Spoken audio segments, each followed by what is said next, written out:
Post mortem.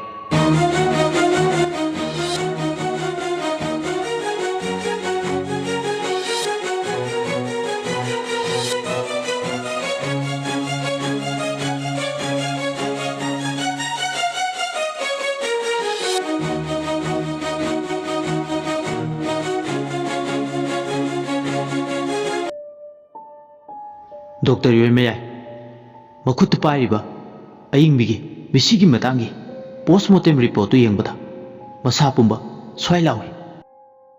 How it's possible? सिबु करम नोइथोगनी? लैसाबी मचा मना मतौ करमना प्रेग्नेंट ओइरमलिबा? पोस्टमार्टम की रिपोर्ट नाइरी महाक था अनि मपुंग फारे।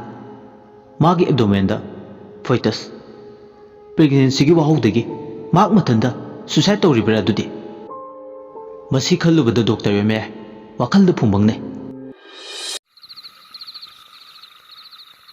मोक्तुबु संगलिबा सिक्योरिटी कुमार अहिंग नुंगाई मतमदुदा तुमलंबदगी मिकअप थोक्लई। बेरंदादा लैरिबा ट्रॉलीदो मथंता तपना तपना लेंबा हौरे। करिगुमदा मी चटपदौना बेरंदादुदा अहिंगी मतमदुदा नुक्सिचु लिरि लिरि सिले।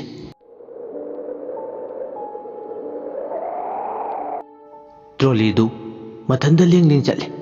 कांखोंग मरीदु मखोल अदु तारुबदगी तुमलंबदगी मा अफिंग अपाई ओइना फुक हौगले।